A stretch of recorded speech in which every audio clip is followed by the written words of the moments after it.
प्यारे छात्र एवं छात्राएं, आज जो हम 10वां क्लास का हिंदी में जो छठा चैप्टर में लगा हुआ है, चैप्टर का नाम है बहादुर।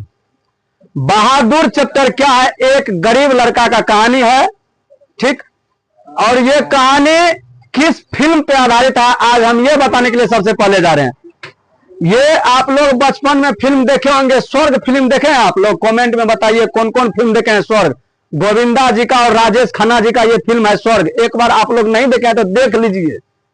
जो स्वर्ग फिल्म का कहानी है, इसमें गोविंदा जी जो एक्टर मतलब रहते हैं, ये इस पे भी पैसा चोरी का ऐसे समझ लीजिए इल्जाम लगता है, ठीक ना। और इसी प्रकार से बहादुर जो चैप्टर है, अमरकांत जी द्वारा जो लिखा गया है, बहादुर चैप्टर 10वां में लिखा मतलब लगा हुआ है, छठा चैप्टर में हिंदी में, ये भी कहानी उसी से जुड़ा हुआ है, ठीक ना। और क्या जुड़ा है, कहानी क्या है? कहानी को शुरू करने से पहले जहां से भी आप लोग इस वीडियो को देख रहे हैं, ऑनलाइन प्लेटफॉर्म से जिस भी माध्यम से देख रहे हैं, यूट्यूब से देख रहे हैं, फेसबुक से देख रहे हैं, इंस्टाग्राम से देख रहे हैं, जहां से भी देख रहे हैं, हमें फॉलो कीजिए ताकि पढ़ाई वाले वीडियो हम इसी प्रकार से लाते रहेंगे। अगर आप लोग फॉलो करते हैं ना, कमेंट करते हैं, तो हमको अच्छा लगता है वीडियो बनाने में, तो हम अच्छे तरीका से आप लोग के बीच वीडियो लेके आते रहते हैं। तो चलिए वीडियो को शुरू करते हैं।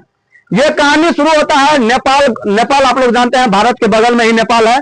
बैराज, कोसी बैराज के पास आप लोग जानते हैं कि नेपाल है। ये नेपाल का लड़का है बहादुर। इसका आप सबसे पहले नाम जान लीजिए। बहादुर नाम नहीं है, इसका नाम रहता है दिल बहादुर। नाम इसका रहता है दिल बहादुर। और इसके पिताजी बचपन में युद्ध में मारा चला जाता है। कोई युद्ध होता है जिसमें इसके पिताजी ऐसे समझ लीजिए कि मर जाते हैं, और उसके मम्मी रहते हैं, माँ रहते हैं, और माँ अकेले इसको डांट, मतलब बहादुर 12-13 साल का लड़का है, तो जानते हैं 12-13 साल का लड़का कोई काम वगैरह करता नहीं है, घूमता फिरता है और खेलता रहता है। तो ये दिल बहादुर भी खेलते रहते हैं, घूमते फिरते रहते हैं, जिसपे इसकी माँ जो है इसको डांटते हैं कि तुम काहे घूमता है, पैसा काहे नहीं कमाता है, ठीक ना। इसी प्रकार से। और भैंस रहता है, इसको दिल बहादुर को भैंस रहता है, जो कि भैंस भी चराते हैं ये। एक दिन की बात है, अचानक ये भैंस चराते चराते, आप लोग बचपन में बकरी चराते होंगे, भैंस चराते होंगे, ठीक ना। तो भैंस बकरी जो चराते हैं, तो जानते हैं कि भैंस बकरी आदमी को जरूर है कि परेशानी करता है। जब मतलब जाते हैं चराने के लिए, बाध वन कहीं भी खेत, किसी मतलब खेत में खलिहान में चराने जाते हैं, तो बकरी भी हैरान परेशान कर देता है और भैंस भी। इसी प्रकार से दिल बहादुर को ये भैंस क्या करता है, उस दिन परेशान कर देता है। और दिल बहादुर क्या करता है, भैंस का क्या कर देता है, बहुत बुरी तरीका से पिटाई कर देता है भैंस का। पूरा ऐसे समझ लीजिए कि उसको बुरी तरीका से पिटाई कर देता है भैंस का दिल बहादुर। तो भैंस क्या करता है, दौड़ते दौड़ते ये चला आता है किसके, दिल बहादुर के मम्मी के पास। उसका मम्मी किसी के खेत में ऐसे समझ लीजिए काम, मतलब गरीब महिला है, किसी के खेत में मजदूरी करते रहता है, और भैंस वहां पे पहुंच जाता है। वहां पे पहुंचने के बाद भैंस, ये जो भैंस का मार देखता है ना, तो भैंस को देख करके इसके समझ लीजिए कि दिल फट जाता है इसके माँ का, और समझ जाता है कि आज आने दीजिए, मतलब आज आने दो दिल बहादुर को, आज हम बताते हैं। भैंस सबसे प्यारा लगता है किसको, बेटा प्यारा नहीं लग रहा है, क्या प्यारा लग रहा है अभी, भैंस। और ये भैंस के मार देख करके दिल बहादुर को इतना मार मारता है, इतना मार मारता है कि ये क्या करता है, रात में दिल बहादुर 2 रुपया चोरी करके, ठीक है, इसके पास तो रुपया पैसा भी नहीं रहता है, 2 रुपया चोरी करके अपने घर से, ये घर से बाहर क्या करते हैं, भाग जाते हैं घर से बाहर, और घर छोड़ देते हैं। ये घर छोड़ने के बाद तो भाई दर दर का तो ठोकर खाना ही पड़ेगा। जब घर छोड़ दीजिएगा तो जानते हैं कि संसार कैसे चलता है, दर दर की ठोकरे, आदमी की ताना, मतलब ताना साना पड़ता है, ठीक ना। तो घर छोड़ करके ये लड़का भाग जाता है, और घर छोड़ने के बाद किसी होटल में या किसी बाजार के पास ऐसे ऐसे समझ लीजिए ना, भिकमंगा की तरह, गरीब की तरह, इसको पैसा रहेगा तब ना कुछ कर पाएगा, 2 रुपया लेकर के भागा, ठीक ना। और 2 रुपया से ये जहां तक जो होता है खा पी करके, फिर ये भूखे की तरफ मतलब रोड पे बैठा रहता है। इसी क्रम में लेखक साहब जो है ये अमरकांत जी कार लेकर के, या समझ लीजिए कार लेकर के, मतलब इसको ऐसे समझ लीजिए नौकर का भी घर में जरूरत था, नौकर के लिए ये कार लेकर के ऐसे समझ लीजिए तलाश में रहते हैं, मतलब नजर पे कहते हैं कि अगर आएगा ना कोई अच्छा आदमी तो उसको हम रख लेंगे अपने घर में। तो इस लड़का को उसी क्रम में ये रोड के साइड में बैठे देखते हैं और इसको बुलाते हैं, अमरकांत साहब इसको बुलाते हैं, लड़का इधर आओ, नाम वगैरह सब कुछ पूछ करके कहता है नाम क्या है, तो बोलता है दिल बहादुर है। और दिल बहादुर कहने के बाद नाम पता पूछने के बाद कहता है बैठो तुम हमारे कार में, क्या क्या तुम्हारा परेशानी है। पूरा कहानी ये लड़का कहता है कि हम अपने माँ से परेशान है, हमको माँ इतना मारा है तो हम घर छोड़ करके भाग गए हैं, अब हम घर जाना नहीं चाहते हैं। तो लेखक जी इसके भावना को समझ पाते हैं, परख लेते हैं और इसको बैठाते हैं। बैठाने के बाद ये अपने घर लेकर के आ जाते हैं। और निर्मला इसमें है, निर्मला है मतलब इसके लेखक का पत्नी का नाम है निर्मला। तो कहता है देखो निर्मला, आज तुम्हारे लिए से मतलब इस घर का कष्ट दूर हो गया। निर्मला कैसी औरत रहती है, ऐसो आराम करने वाली औरत, कोई क्या हो गया नहीं हो गया, खाना पीना से कोई मतलब नहीं है, निर्मला ऐसो आराम करते रहते हैं।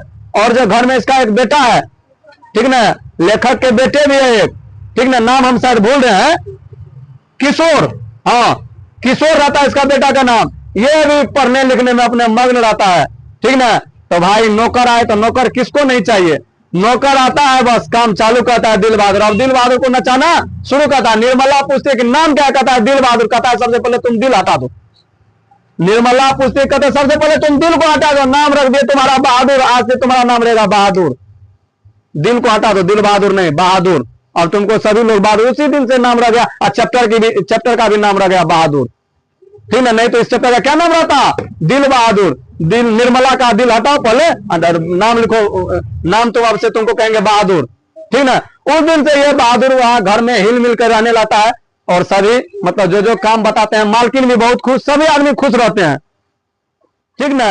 इसी क्रम में एक दिन की बात है, कोई फंक्शन रहता है लेखक जी के यहाँ, ठीक ना। ऐसे समझ लिए किसी का बर्थडे या सेलिब्रेशन कुछ हो, एनिवर्सरी या कोई फंक्शन रहता है, तो लेखक जी भोज ऐसे समझ लीजिए ना कि अपने सभी मतलब नजदीकी को और अपने रिश्तेदारों को बुला लाते हैं, अपने मतलब अपने घर पे बुलाते हैं। और इसी भोज के क्रम में मेहमान वगैरह सभी भरे रहते हैं। ऐसी भोज के क्रम में इसका क्या होता है, पैसा चोरी हो जाता है। पैसा चोरी नहीं होता है, झूठों का कितना महिला होता है नाटक करने वाली कि हमारा इतना पैसा हरा गया, हमारा इतना रुपया लूट लिया है, हो गया फलना हो गया चिल्ला, ऐसे बात बोलते रहती है। आरोप लगाता है कि हम यहाँ मेहमानी करने के लिए आए ना तो हमारा रुपया गायब है। कितना रुपया आरोप लगाता है, 11 रुपया का। कितना रुपया का, कि हमारा 11 रुपया नहीं मिल रहा है। 11 रुपया का बताइए हमारा 11 रुपया गया कहाँ है, अब इसका कहाँ खर्च हुआ, कहाँ गया, ठीक है। ये सब बात किसी को पता नहीं है। इस पे शक होता है, किस पे शक करता है, सभी आदमी बोलता है रिश्तेदार तो इतने इतने अच्छे आदमी है, ये सब तो कोई रुपया लेंगे नहीं। दी यही बहादुर को पकड़ के लेकर आते हैं और बहादुर से पूछते हैं तुम रुपया लिया है। बहादुर का था, बहादुर लेगा रुपया तब ना बोलेगा कि हम ले हैं पैसा। वही ना स्वर्ग फिल्म में गोविंदा जी के साथ किया जाता है, इस पे भी चोरी का इल्जाम लगाता है। तो बोले ना स्वर्ग फिल्म देखिए तुम्हारा बहादुर, सेम ही कहानी है, दोनों मैचिंग कहानी है। तो आज जान लीजिए ये बहादुर लेगा रुपया तब ना बोलेगा कि हम रुपया ले लिए हैं। रुपया नहीं लेता है बहादुर, अब बोलता है हम नहीं लिए हैं। तो इसी पे सभी आदमी इसको दबाव में डाल करके हाँ तुम बोलो लिए हैं, जबरदस्ती तुम ही लिया है रुपया और कोई ले नहीं सकता है। यही सब बात करने के बाद बहादुर को इतना मारा पीटा जाता है और इसको प्रताड़ित किया जाता है, गरीब बच्चा को। यही कहानी है कि मतलब यही दुख दर्द वाला, मतलब दुख दर्द से भरी ये कहानी है बहादुर। और इससे पहले भी हम बात करते हैं किशोर का, जो कहानी नाम लिए थे किशोर क्या करता है इसके साथ, स्कूल जाते वक्त कहता है जूते ला, तो जूते पहनाता है उसके पैर में बहादुर। कहता है साइकिल साफ करो, साइकिल साफ करना पड़ता है। एक दिन की बात है, साइकिल साफ नहीं करता है, जूता खोल करके मारने लगता है बहादुर का। ऐसा हाल कर देता है नौकर का, समझ लीजिए, समझे। ये किशोर भी कुछ उग्र स्वभाव के मतलब बालक था, गुस्सा टाइप का बालक था। और ये 2-4 झापट घींच भी देता है, मतलब किसको, बहादुर को। और सभी ऐसे समझे सभी मिल करके मारने लगते हैं। उधर से अमरकांत साहब आते हैं, लेखक साहब आते हैं, बोलता है क्या हुआ क्या हुआ, तो बोलते हैं कि ये चोरी किया है रुपया। ये बिना सोचे समझे अमरकांत जी भी इस पे क्या कर देते हैं, हाथ चला देते हैं। इसको किसी का टेंशन नहीं था, इतना मार लगा बहादुर को, किसी का टेंशन नहीं था। ये बहादुर अमरकांत साहब इस पे हाथ चला देते हैं लेखक साहब, इसको बड़ा दुख होता है कि सभी आदमी तो हमारे भावना को नहीं समझ पाए, लेकिन हमारे मालिक जो है वो भी हमारे भावना को नहीं समझ पाए कि हम रुपया लिए हैं कि नहीं लिए। उसी रात क्या करता है ये बहादुर, ठीक ना, सभी कुछ लेता है, बांधता है, ठीक ना, और उस घर से क्या करता है, निकल जाता है। उसी के सुबह पता चलता है सभी आदमी को कि पैसा चोरी नहीं हुआ था, पैसा कहीं पे रखा हुआ था। अब कहां रखा हुआ था, ठीक ना, कौन लिया था, ये मतलब ये लड़का नहीं लिया था, और कहीं पे इसी से मिस, ये महिला बोली कि हमसे मिस हो गया, हमारा रुपया हमारे पास है, ठीक ना। और निर्मला उसके सुबह जब ये बहादुर लड़का उस घर को छोड़ करके चला जाता है तो घर तो जानवे करते हैं पूरा सुनसान लगने लगता है। सभी सामान इधर बिखरा हुआ, कोई सामान उधर बिखरा हुआ, ऐसे समझ लीजिए ना घर का लगता है कोई दीपक नहीं चला गया घर से निकल करके, ऐसे महसूस होने लगता है। तो गरीब का ये दिल होता है, ठीक ना, कोई जो किसी पे इल्जाम लगाते हैं कि तुम ही लिया है, जबरदस्ती को कि हाँ तुम लिया है, किसी को गलत साबित करने के लिए, ठीक ना, ये गलत रहेगा तब ना गलत साबित करेगा। जबरदस्ती बहादुर को गलत साबित करा करके क्या किया, उस घर से निकाल दिया गया। उसके बाद जो अमरकांत साहब के घर का हाल हुआ, ठीक ना, बहुत बुरी तरीका मतलब घर का हाल हो गया था एक नौकर के बदौलत। तो सबसे पहले ये वीडियो और कहानी यहीं पे खत्म हो जाता है।